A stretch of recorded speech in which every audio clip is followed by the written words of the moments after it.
जय हिंद साथियों, डॉक्टर संग्राम पाटिल इंग्लैंड से बात कर रहा हूँ।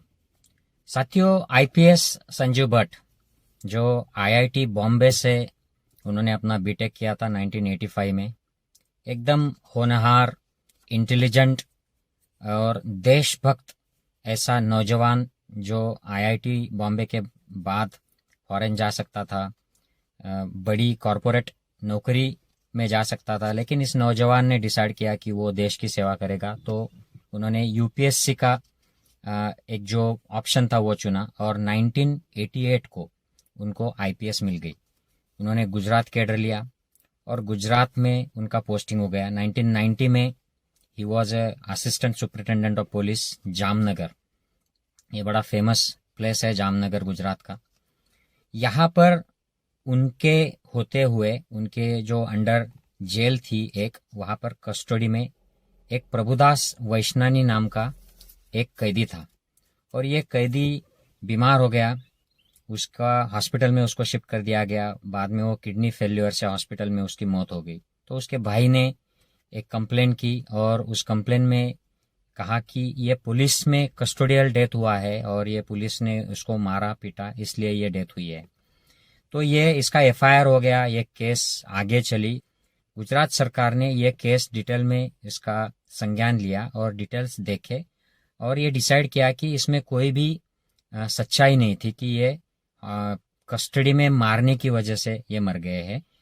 शायद इसीलिए गुजरात सरकार ने हाई कोर्ट से ये विड्रॉ कर लिया केस, क्योंकि उस वक्त उनको कुछ ऐसे सबूत मिले होंगे कि जिससे उनको सरकार को लगा होगा कि ये कस्टोडियल डेथ नहीं है, इसमें पुलिस की कोई गलती नहीं है। तो ये 1990 की बात है। बाद में फिर आईपीएस संजीव भट्ट ये अपने काम करते रहे। उन्होंने 1999 से 2002 का जो समय था, उस वक्त उनका पोस्टिंग स्टेट इन्वेस्टिगेशन ब्यूरो में हुआ था। वहाँ पे वो डिप्टी कमिश्नर थे। तो ये बड़ा इम्पोर्टेंट उनका समय रहा। इस समय में वे गुजरात स्टेट की सिक्योरिटी के लिए जिम्मेदार थे और chief minister of Gujarat Modi ji के सिक्योरिटी के भी वो जिम्मेदार थे उस वक्त के। तो बड़ी जिम्मेदारी थी उनकी। और इसी समय में आप जानते होंगे कि गोधरा जो गुजरात का एक बड़ा शहर है, यहाँ पर ट्रेन से जब कार सेवक आ रहे थे अयोध्या से, तो उसमें जो मजदूर गरीब लोग जो भेजे गए थे भाजपा की तरफ से, विश्व हिंदू परिषद, बजरंग दल की तरफ से, उनकी ट्रेन की बोगी जलाई गई और वो जो 63 लोग मर गए, इमीडिएटली उनके फोटो के साथ लिस्ट जारी की गई भाजपा की तरफ से, आरएसएस की तरफ से, और उसका पूरे स्टेट में एक माहौल बनाया गया। ये उसी दरमियान हुआ था।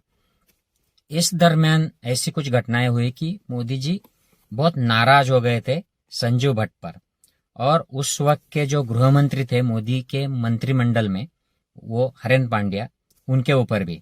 तो ये क्या हो गया था, क्यों नाराजी हो गई थी, पुलिस प्रशासन पे क्यों नाराज हो गए थे?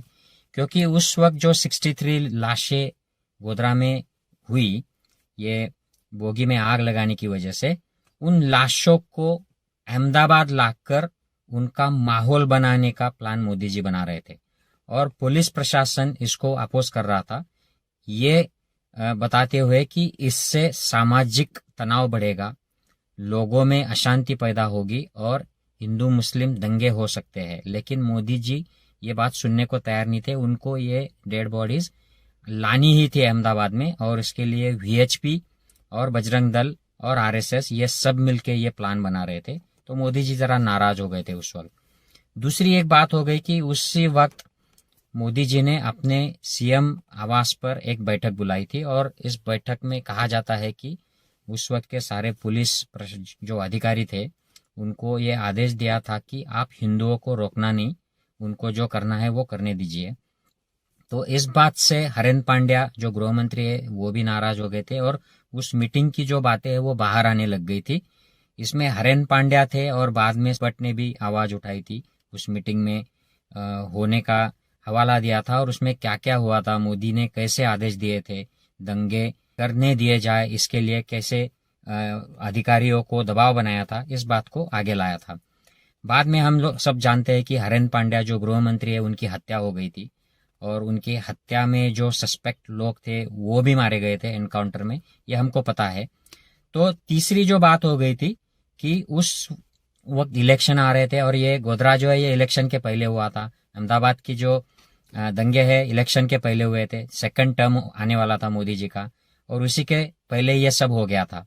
और आज तक पता नहीं चला है कि वो गोधरा में किसने आग लगाई थी बोगी में। ये हमेशा होता है, पुलवामा भी ऐसे हुआ है, ये हमेशा ऐसे ही होता है। सितंबर 2002 में मोदी जी ने चीफ मिनिस्टर रहते हुए ओपनली मुसलमानों के खिलाफ बयान दिया था। तो कोई चीफ मिनिस्टर की पोजीशन से मुसलमानों के खिलाफ ऐसे बयान करे तो यह बड़ा सीरियस मसला हो गया था। तो माइनॉरिटी कमीशन जो होता है, नेशनल माइनॉरिटी कमीशन, वो इसकी इंक्वायरी लग गई थी सेंट्रल गवर्नमेंट से। तो उन्होंने चीफ सेक्रेटरी गुजरात को उसकी टेप मांगी थी उस भाषण की। चीफ सेक्रेटरी गुजरात बोला कि मेरे पास कोई भी रिकॉर्डिंग नहीं है, हमने रिकॉर्ड ही नहीं किया है, ओपनली उसने डिनाई किया। और उस वक्त स्टेट इन्वेस्टिगेशन ब्यूरो ने ये रिकॉर्डिंग्स माइनॉरिटी कमीशन को दे दी थी।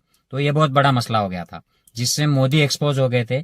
लेकिन मोदी बिल्कुल नाराज हो गए थे स्टेट इन्वेस्टिगेशन ब्यूरो पर, और वहां के सारे अफसरों के ट्रांसफर पनिशमेंट पोस्टिंग पे कर दिए गए थे। बट भी उसमें थे, उनको साबरमती जेल का अधीक्षक बना दिया गया था। और उसमें के उस वक्त के जो अधिकारी है वो सब उनको पनिशमेंट तो मिली ही, प्रमोशन उनके रोक दिए गए। बट के रैंक के लोग आईजीपी हो गए, और बट सिर्फ एसपी लेवल पे ही काम करते रहे काफी सालों तक। आगे जाकर भट्ट ने सुप्रीम कोर्ट में एक हलफनामा दाखिल किया, और उसमें ये सारी बातें बताई कि कैसे अहमदाबाद में ये 63 डेड बॉडीज को लाकर बीजेपी, ये बजरंग दल और वीएचपी माहौल बनाना चाहते थे, ये दबाव बना रहे थे। फिर हरेन पांड्या के मर्डर के सिलसिले में या मृत्यु के सिलसिले में जो गवाह थे उनको बदलने के लिए, मिटाने के लिए अमित शाह और मोदी जी कैसे दबाव बना रहे थे। और सीएम के घर जो मीटिंग हुई थी उसमें वो थे, और उसमें क्या क्या मोदी जी ने बताया था, ऑर्डर्स दिए थे। और एक खास बात उन्होंने एक्सपोज की, वो ये कि जब वो साबरमती के जेल के सुपरिटेंडेंट थे तब वहां का एक कैदी अजगर अली, उस कैदी ने उनको ये बताया था कि हरेन पांड्या को मारने के लिए तुलसीदास प्रजापति को सुपारी दी गई थी, और तुलसीदास प्रजापति को पुलिस एनकाउंटर में मार दिया गया। ये इसको उनको जेल के कैदी ने ये इन्फॉर्मेशन दी थी। तो ये सारी बातें जैसे ही बाहर आई तो 2011 में, याद कीजिए 1990 की जो बात है, जामनगर में एक कस्टोडियल डेथ के नाम पे केस हुआ था। वो गुजरात गवर्नमेंट ने ही विड्रॉ कर लिया था, क्योंकि उसमें उनको कोई आधार नहीं दिखे थे, सबूत नहीं मिल रहे थे कि इसमें पुलिस की कुछ गलती है। वही केस मोदी जी ने फिर से खुलवा दिया 2011 में, और संजू भट्ट जो है इनको सस्पेंड कर दिया। फिर 2015 में उनको किसी कारण उनको सर्विस से बाहर निकाल दिया कि ये एब्सेंट रहते हैं, ऐसे कुछ बहाने बनाकर। और उसके बाद 2019 में जब मोदी जी प्राइम मिनिस्टर हो गए तो संजू भट्ट को वहां के कोर्ट ने लाइफ सेंटेंस दे दिया, उम्र कैद की सजा फिर सुना दी। संजू भट्ट की जो साइड है, उनकी वाइफ जो बोल रही है, उनकी बेटी भी अब सब जगह पे घूम रही है और न्यायालय से न्याय की गुहार लगा रही है कि संजू भट्ट जामनगर में उस कस्टडी के जो डेथ के सिलसिले में उस कैदी को उन्होंने देखा तक नहीं था, और उनका कोई संबंध भी नहीं था, और बाद में गुजरात गवर्नमेंट ने ही वो केस डिसॉल्व कर दिया था।